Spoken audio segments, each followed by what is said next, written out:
Adventures in Research.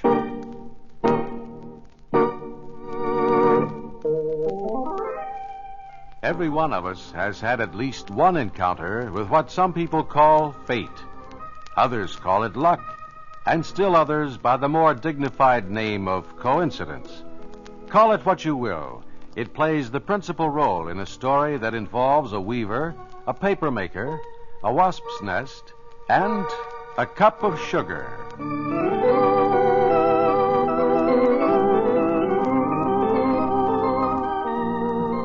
This is Paul Shannon bringing you another transcribed story of science produced as a public service in cooperation with the Westinghouse Research Laboratories.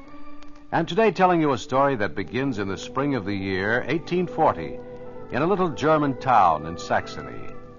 It's about 5 o'clock on a Sunday afternoon. In the living room of the modest home of Friedrich Keller, two people are waiting for his return. They have been waiting for 2 hours. I am sorry, Herr Wolter.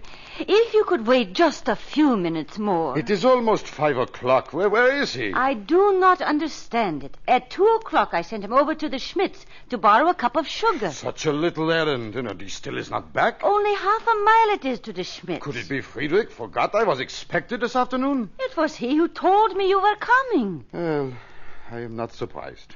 Friedrich is absent-minded. Yeah, he forgot even his door key this afternoon. Look, there it is on the table. Well, absent-mindedness is no crime, of course. But it can be annoying, so when Friedrich returns, Frau Keller, tell him that Please, Herr Wolter. Friedrich will be so angry with himself, there will be no living with him.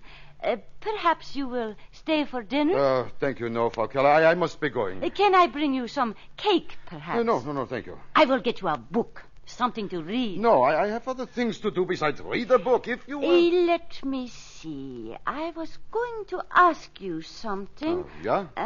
What was it now? I remember. How is your business? My business? Forgive me. Being a woman, I know little of these matters, so I must inform myself by asking businessmen like you. Naturally. Well, now that you have asked, I will tell you. The paper-making business used to be good, profitable. And if I say so myself, I earned my share, thanks, of course, to my own initiative and enterprise. But, unfortunately, things have deteriorated. So. I am sorry. Oh, nothing to be sorry about. One must be philosophical. I say to myself, what good is my initiative? What good is my enterprise? There's a shortage of rags. Without rags, I cannot make paper. It is as simple as that. I see.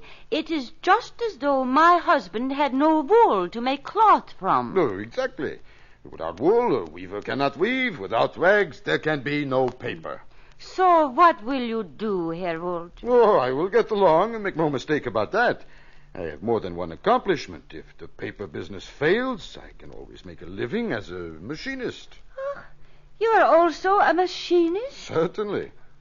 Forgive my ignorance, but what does a machinist do? Oh, he runs machines. In my case, I have also designed machines. How clever of you, Herr Wolter. Thank you. As a matter of fact, your husband and I have often discussed ideas for new machinery to be used in weaving and paper-making. You did? That is strange. He never mentioned such ideas to me. Friedrich's ideas, they are good? Begging your pardon, Frau Keller, it really is getting late. I cannot wait longer. Perhaps on some more suitable occasion I will... Wait, there's Friedrich now. I can see him through the window. Well, at last. Excuse me, Herr Wolter. I go to open the door.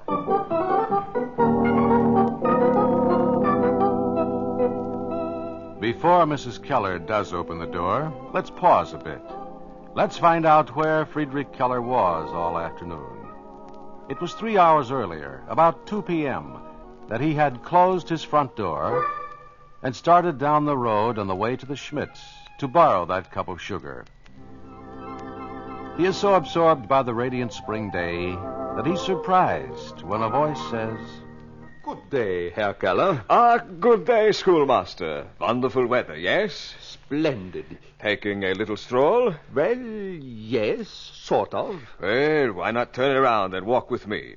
I am only going as far as the Schmidt's to borrow a cup of sugar. To be frank, Herr Keller, I cannot very well.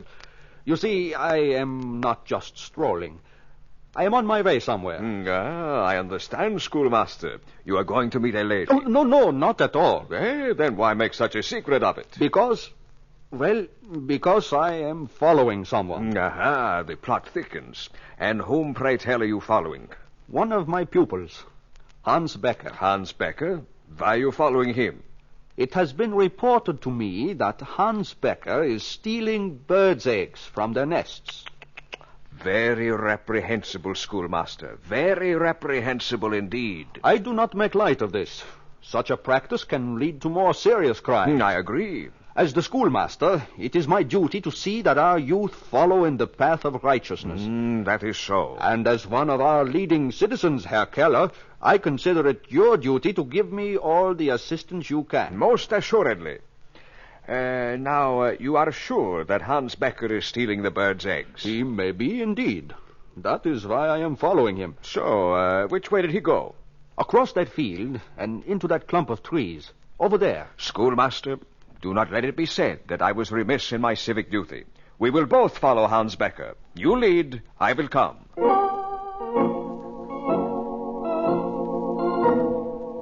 So Friedrich Keller and the schoolmaster waited in hiding and watched as young Hans Becker climbed to the roof of an abandoned barn. See? There he is, Herr Keller. Already has found the nest. Yeah, he is after the eggs. When he comes down, we will give him the fright of his young life. We will... Wait, he is stealing the nest also. He is taking the nest? Yeah, shh. Here he comes down. Wait just a minute yet. Now. Hans Becker! Just a minute, young man. Stop where you are.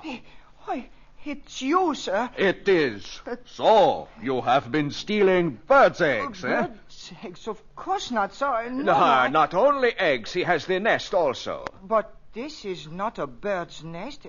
It is a wasp's nest. A wasp's nest? Yeah. Let me see. Here, look at it. He is right, schoolmaster. It is a wasp nest. Well, that is just as bad. He is depriving some poor wasp of a home. No, I am not. This nest was deserted. Deserted? I do not believe it. Yeah, it is true. I have watched it for hours. Never a wasp came near it. The boy may be telling the truth, schoolmaster. Perhaps. Perhaps not. Until we find out, I shall keep this wasp's nest. But, sir, it is mine. I want to study it. I want it back, sir. Hans, Herr Keller and I will stay here and wait. If, after sufficient time, we see no wasps, you shall have your nest to study. But if we should happen to see just one tiny wasp... Or even if we should hear the faintest buzzing... we shall return the nest to where it was when you took it. Is that not fair enough? Yes, sir. Good. Now, be off with you.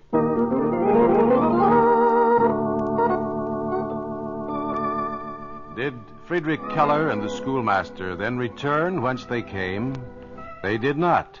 2 hours later, they were still there, seated on the ground, talking and admiring the wasp's nest. A thing of beauty.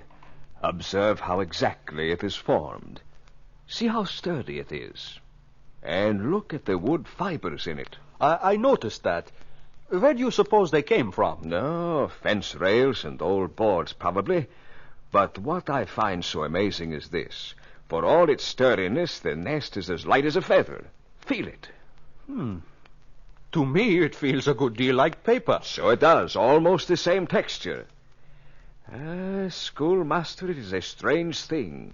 The wasp must use the wood he collects to make the pulp for this paper nest. I must tell Heinrich Wolter, the papermaker, about this. He will be interested. You say the wasp uses the wood pulp to make paper? You are sure, Herr Keller? I am sure. Wood pulp. Strange. The best Heinrich Wolter can do is use rags. Paper from wood. I must show this nest to Heinrich. Take it then, by all means. Heinrich Wolter will... Ach, did I say Heinrich Wolter? Ach, But what is the matter? Heinrich, he was to be at my house at 3 o'clock. What time is it now? Now, schoolmaster, it is 5. Already I can hear my wife, Catherine. I must go.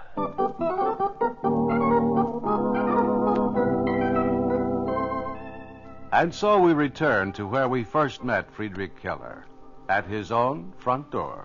Ah, Friedrich, where have you been? Here is Herr Walter waiting for hours.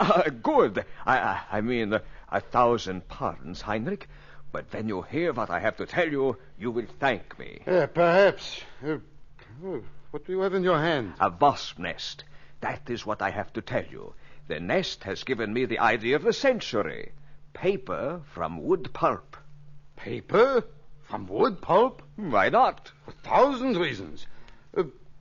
Let me see the nest, Friedrich. Here. Well? If it could be done, it would be wonderful. No longer would we have to depend on rags for paper. Exactly.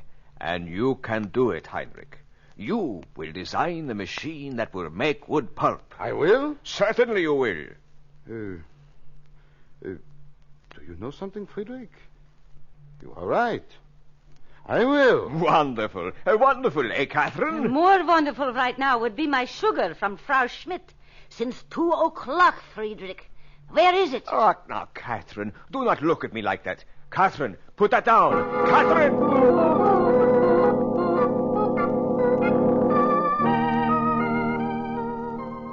Working together, Friedrich Keller and Heinrich Wolter produced the first machine for the manufacture of wood pulp, a machine which defibered blocks of wood by pressure against a wet grindstone. By 1846, Wolter had improved this machine to the point where quantity production of wood pulp was a reality. It was then that newspaper publishers became interested in wood pulp paper. Listen to the announcement which appeared on the front page of the Boston Journal, January 15th, 1863. The entire edition of the Journal of Today will be printed on paper made from wood by a new process. This paper will certainly prove that there are materials other than rags which can be used successfully in the manufacture of paper.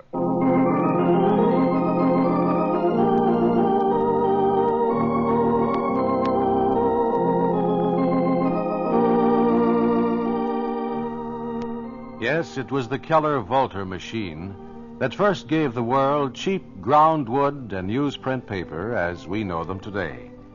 It made possible the high-speed rotary printing press and the modern newspaper with its unlimited dissemination of news. And it got its start because Friedrich Keller took a good look at a wasp's nest, something he might never have done if fate hadn't stepped in on an errand for a cup of sugar to give the world a most unusual adventure in research.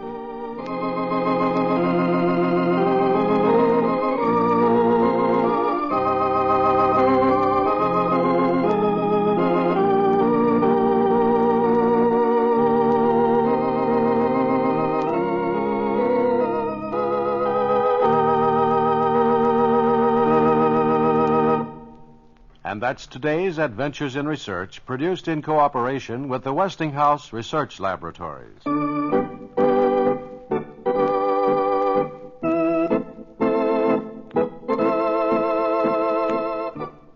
These programs are broadcast to Armed Forces personnel overseas through the facilities of the Armed Forces Radio Service. Join us again next week for another transcribed story of science on Adventures in Research.